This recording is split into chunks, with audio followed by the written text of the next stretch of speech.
Herbert Marcus, ये जो topic madam आप नाम आपका लता हर्बर्ट टॉपिक है, मैं थोड़ा सा इसमें चर्चा कर लेता हूँ बताने से पहले, ये पढ़ के आएंगी। कंज्यूमरिज्म पे फोकस करता है ये। बेसिकली ये क्या बोलता है दोस्तों आपसे कि मॉडर्न कैपिटलिस्ट प्रोडक्शन में लोगों की जरूरतों की चीजें पैदा हो रही है, पर वो सरप्लस भी पैदा हो रही है। तो कंपनियां क्या करती है, एड के माध्यम से, आपके जो रोल मॉडल्स के माध्यम से ऐसी ऐसी चीजें पैदा करती है जिससे कि आपके अंदर उनको उपभोग करने की क्या होती है, इच्छा पैदा होती है। और इसमें सबसे बड़ी भूमिका निभा रही है उस टाइम 60-70s की बात है, टीवी। आज आप उसको ले जाओ तो इंस्टाग्राम, फेसबुक सब में सोशल मीडिया में सकते।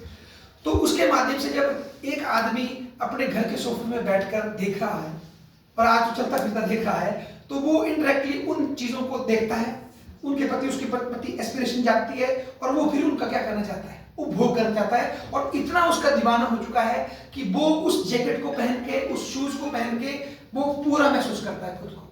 और जीवन के जो और आयाम है कि भाई मैं कितना अच्छा नागरिक हूँ, मैं कितना अच्छा दोस्त हूँ, मैं कितना अच्छा एक पत्नी हूँ, पति हूँ या नागरिक हूँ, उसको उतने इंपॉर्टेंस नहीं दे रहा। वो उस भौतिक डायमेंशन को महत्व दे रहा है। और इसके लिए जो उसने फोकस किया, जो शब्द दिया, वो था बेटा, आपको पता ही होगा, वन डायमेंशनल नेट में आया था सर ये क्वेश्चन, आया होगा, बहुत अच्छी बात है। तो वन डायमेंशनल मैन की बात किया, ठीक है। इनका इंग्लिश में वो भी है, मेरे पास एक इंटरव्यू नेट में है, मैं भेजूंगा, पर तो बोलते हुए इंग्लिश में है, सॉरी। तो हर्बर्ट मार्क्यूस ये बोलता है कि आदमी आज एक चरित्र बन गया, सिर्फ उपभोग और उठने बैठने वाला।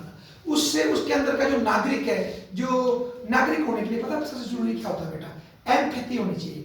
एम्पैथी मतलब बोले तो दूसरे के शूज में जाकर उसकी पीड़ा समझने की भावना होनी चाहिए, तब आप कोशिश करेंगे। नागरिक सिर्फ ये नहीं होता कि भाई मेरा अधिकार दे दो, मैंने लड़के ले लिया, वो भी आपका अधिकार है, पर नागरिक उससे भी आगे है, क्योंकि नागरिक उससे आगे दूसरे के अधिकार के लिए भी लड़ेगा कि भाई उनका हक क्या है।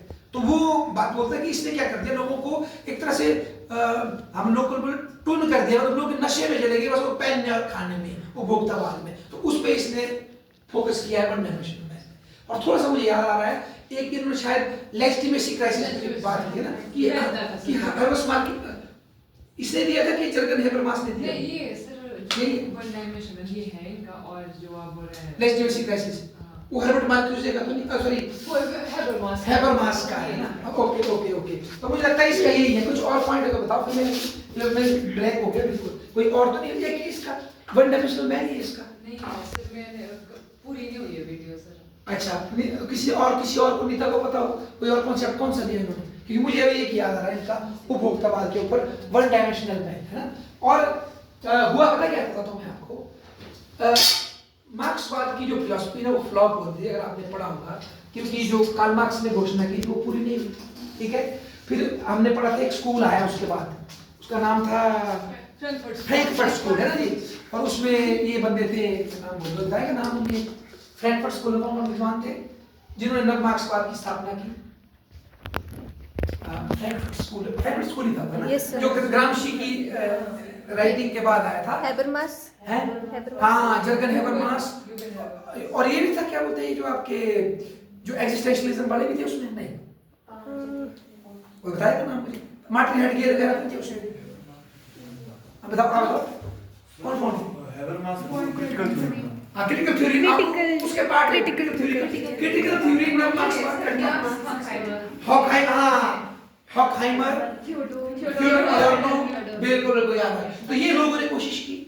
तो इसी तरह का एक दुखी या बोले टिपिकल मार्क्सवाद से नाराज हुआ एक मार्क्सवादी, जो नव मार्क्सवादी था, वो था ये हमारा हर्बर्ट मार्क्यूस। हेबरमास भी। और ये जो इनका ये मानना था कि ठीक है, आज पूंजीवाद, अच्छा बताता हूँ मैं आपको, सेकंड वर्ल्ड वॉर के बाद क्या हुआ बेटा, जो युद्ध में बहुत से लोग मारे गए और कई बिल्डिंगें बर्बाद हो गई, फिर से रिकंस्ट्रक्शन शुरू हुई दोबारा से।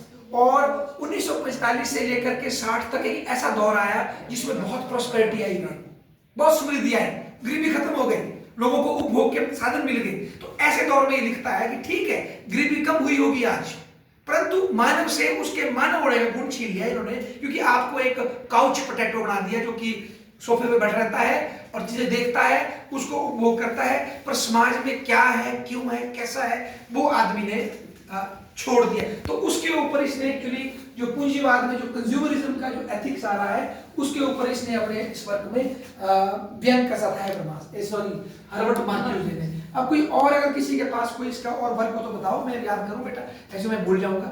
आप नेट में भी देख सकते हैं कौन कौन से वर्क लिखे इन्होंने, नाम लो मुझे याद आ जाएगा। ये तो सबसे इनकी मैग्नम ओपस है ना ये तो किताब, वन डायमेंशनल मैन। और कोई हो मुझे बताओ, ये किताब है, और बताओ कोई। एक तो one dimensional man, Repressive tolerance. Arrows और क्या बोले, Repressive tolerance.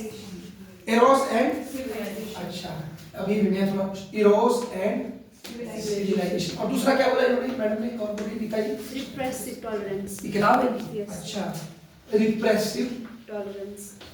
टॉलरेंस। देखो जी इसके बारे में मुझे अभी कुछ याद नहीं आ रहा, मैंने उतना पढ़ा भी नहीं होगा।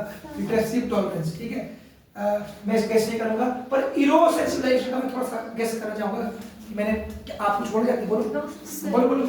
इरोस एंड सिविलाइजेशन का मैं कुछ बोलना चाहता हूँ कि ये मेरे ख्याल से जो इरोस है ना, ये मेरे ख्याल से इच्छा है, मतलब इस तरह से लिया होगा इन्होंने कि भाई आदमी क्या चाहता है और सिविलाइजेशन कैसे चलती है।